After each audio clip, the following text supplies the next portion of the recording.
Selamat datang kembali. Aku mau lanjutin Spoiler Blank Series, episode 6 part 1. Cerita ini sesuai dengan spoiler yang di buku. Sekarang tengah malam dan 15 menit lagi. Lagu 25 Arus tiba-tiba terputar di kepalaku seolah-olah ada earworm yang bergoyang di telingaku sepanjang waktu. Kali ini langit tidak memiliki cahaya bintang sama sekali. Saatnya memanjat rumah. Karena aku lahir dan besar di sini, aku mengetahui jalan masuk mana yang tidak tertangkap kamera CCTV. Ada pagar kecil di belakang rumah untuk dipanjat. Karena istana rumah ini tidak pernah memelihara anjing, jadi sedikit lebih nyaman untuk pencuri sepertiku. Bagaimana aku bisa tahu kemana harus memanjat? Karena aku pernah memanjat dari pagar untuk pergi ke pub bersama teman-teman di universitas. Siapa yang mengenal rumah mereka sebanyak orang yang mendesainnya? Setelah masuk, perlahan aku merayap ke ruang penyimpanan yang berseberangan dengan kamar pembantu. Program audio televisi lagu Lakseng terdengar bersama dengan bau salad pepaya pedas dengan ikan fermentasi mengambang di tiup angin. Mereka makan salad pepaya saat ini, sementara semua bibi pembantu berada di kamar mereka. Aku perlahan-lahan merayap ke ruang penyimpanan lalu memutar knop hingga terbuka. Tapi, fakta bahwa itu terkunci dari dalam membuatku sedikit kesal. Memangnya ruang penyimpanan memiliki barang-barang bernilai makanya harus dikunci? Sialan, semua yang ada di dalam hanyalah buku catatanku. Aku tidak berpikir sebelumnya tentang hal ini, dan aku bukan pencuri profesional yang bisa membuka pintu yang dikunci. Tapi, ada satu cara yang bisa kulakukan, yaitu, Tok, mau tidak mau aku mengetuk pintu kamar bibi pembantu. Begitu pintunya terbuka, bibi pembantu rumah tangga yang dulu sudah bersamaku sejak kecil, membuat ekspresi terkejut setelah dia melihatku. Honang, Syed, aku meletakkan tanganku di mulutnya. Jangan berisik. Kak, kenapa Honang di sini larut malam seperti ini? Bibi, tolong bantu aku. Apa yang Honang ingin bibi lakukan? Buka ruang penyimpanan untukku. Honang sangat bodoh. Mengapa harus memanjat pagar? Apakah Honang tidak takut kaki Honang patah? Dan ini sudah sangat larut malam. Tinggallah di sini sebentar. Bibi jangan terus berbicara. Aku akan pergi. Terima kasih telah membuka ruang penyimpanan untukku. Aku memeluk Bibi, pengurus rumah sebelum berbalik dan bersiap untuk pergi, tetapi lenganku ditarik olehnya. Ya, kembalilah pada Hunya. Dia sedang tidak enak badan sekarang. Akan lebih baik jika Honang datang menemuinya. Nenek tidak mudah mati, dia akan hidup untuk waktu yang lama. Hunung, Bibi tidak bercanda, aku juga tidak bercanda. Nenek sehat. Dan kemudian aku berpikir tentang hari ketika nenek masuk rumah sakit dengan sedikit ragu.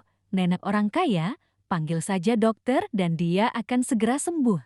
Mengapa Hunang begitu keras kepala? Seruan itu membuatku menghela napas. Selain Sam, semua orang mengatakan hal seperti itu padaku. Aku akan menyimpannya dan memikirkannya. Mungkin aku akan menemui nenek. Suatu hari nanti, aku mengatakan itu seolah memberi harapan sebelum pergi karena aku sudah mendapatkan apa yang aku inginkan. Dan dianggap misi kali ini selesai. Tinggal direkam dan kirimkan padanya, dan selesai. Namun, seseorang membuatku marah karena sudah merusak rencanaku. Ayah dengar kamu sedang mempersiapkan ujian, pasti sulit untuk membaca sendiri. Akan sangat sulit untuk berspekulasi tentang ujian chat yang telah mempersiapkan diri dengan baik, menyerahkan sebuah pamflet, les untuk Anang, seperti ayah yang penuh harapan. Belajarlah di sini, ayah yang akan membayar uang lesnya. Suara chat sangat petik yang bicara dengan wanita, sampai aku memiringkan mulutku. Tidak usah, aku bosan pergi belajar. Aku ingin sedikit kebebasan. Aku tersenyum penuh kemenangan dan melihat seorang ayah yang mencongkel. Aku si Pakon, yang akan memaksa anak di hadapanku ini untuk lulus ujian dan memiliki masa depan yang cerah. Apakah itu tidak cukup? Tapi, kamu tidak perlu bertingkah seperti orang tua yang kompulsif. Jika dia tidak ingin belajar, biarkan saja. Satu hal lagi, akulah yang akan mempersiapkannya. Tapi Huneng bukan seorang guru. Bagaimana Huneng bisa sebaik guru sekolah tutor? Kita perlu memikirkan masa depan. Jika Anang tidak lulus ujian, itu akan buruk karena ibunya akan membawanya. Ini perdebatan yang rasional, tapi aku masih merasa tidak baik-baik saja. Kalau begitu, biarkan Anang yang memutuskan, tidak perlu memaksanya. Anang mengambil pamflet dan memikirkannya selama sekitar 2 menit, lalu anak itu memberikan jawaban. Kalau begitu aku bisa belajar di sana.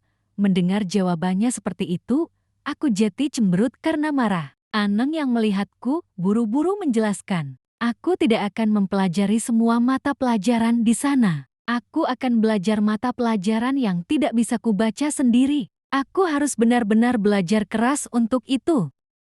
Pelajaran apa? Matematika. Aku hanya akan mempelajari mata pelajaran itu, dan mata pelajaran lainnya akan disiapkan oleh Bibi Nang. Aku melihat solusi yang diusulkan gadis kecil itu dan merasa sedikit lega. Ternyata dia mencoba menemukan cara untuk berkompromi agar Chad tidak sedih, begitu juga aku. Dia memikirkannya dengan baik. Sangat baik, karena kamu benar-benar ingin melakukan tugas ayahmu, kamu bisa mengurusnya. Aku punya hal lain untuk diminta, kata Chad dengan wajah sedikit terdistorsi. Aku melihat kekhawatiran seperti itu dan balik bertanya, apa yang kamu minta, Chad? Bolehkah ayah meminta gelas minum yang kamu pakai? Kami semua jadi terdiam. Sungguh, jika Chad menginginkan gelas air itu, tidak perlu memintanya. Tunggu saja dia bangun lalu ambil gelas itu. Dasar bodoh. Dan Anang cukup pintar untuk mengetahui apa artinya itu. Aku tidak mau. Aku menghela napas saat melihat Chad terkesiap. Mengapa? Aku tidak ingin membuktikan bahwa kita berdua adalah ayah dan anak. Keberadaan ayah saja membuatku sulit untuk menempatkan diriku dalam masalah. Jika ayah membawaku pergi, aku khawatir akan ada komplikasi. Nang, aku tidak menginginkan apapun dari ayah. Harta, nama belakang, apapun itu, aku tidak akan mengambilnya. Aku tidak bisa memastikan hal seperti itu. Anang bangun dan mengambil tas sekolahnya lalu pergi. Aku menyipitkan mata pada Chad yang masih membuat wajah bodoh sebelum menghela nafas dan mengulurkan tangan untuk menepuk pundaknya. Kamu bodoh atau apa? Dia menolakku. Kamu meminta tes DNA seperti itu. Siapa yang akan menyukainya? Mulutmu memanggilnya putriku, tapi kamu tetap meminta bukti. Itu terlalu serakah. Aku dengan sepenuh hati percaya bahwa dia adalah putriku. Tapi aku memintanya karena aku ingin melakukan sesuatu yang benar. Sekarang aku memiliki ahli waris, dan dia satu-satunya ahli waris yang kumiliki. Dia adalah anakku yang sah. Saat sesuatu terjadi padaku, aku tidak ingin punya masalah nanti.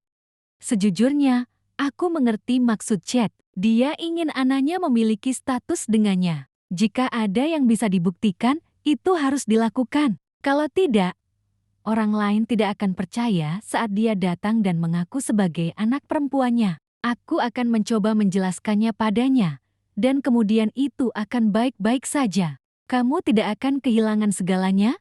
Bantu aku. Huneng, aku tidak tahu seberapa banyak aku bisa membantu, tapi aku akan mencoba. Aneng mengirimiku pesan yang sekarang dia sedang menunggu di depan mall dan ingin tidur di kamarku untuk menghabiskan waktu. Wajah dan mata gadis kecil itu kini terlihat biasa saja, tanpa ada rasa sedih atau marah sama sekali. Bibi pikir kamu akan menjadi lebih berisik. Aku baik-baik saja sekarang. Aku tidak terlalu menyukainya, tapi tidak ada alasan untuk menunjukkan emosi seperti itu pada Bibi Nang. Omong-omong, apakah klip audionya sudah Bibi rekam untuk kudengarkan? Bagaimana kamu tahu aku sudah merekam klipnya? Karena Bibi Nang terlihat sangat pemarah saat ayah menawarkan les untukku. Bibi Nang tidak suka ada orang yang mengubah rencana Bibi yang sempurna. Aku menggerakkan bibirku sedikit sebelum menekan kirim dari ponselku ke ponselnya. Setelah pesannya masuk, Anang langsung tersenyum sampai wajahnya berkerut dan kemudian menekannya untuk didengarkan. Seketika aku merasa canggung. Gila, suara Bibi sangat enak didengar. Jika aku mendengar suara seperti ini setiap hari, aku pasti akan lulus ujian. Aku berjanji akan mendengarkannya 3 kali setelah makan, termasuk sebelum tidur. Aku harus bisa mengingat setiap kata dengan akurat. Wow, dengan bangga aku sedikit menegakkan tubuh. Setelah mendengarkan, aku akan mengajukan pertanyaan padamu pukul 10 setiap hari. Kesepakatan yang sama. Jika kamu tidak bisa menjawab, kita tidak akan bertemu selama 1 hari.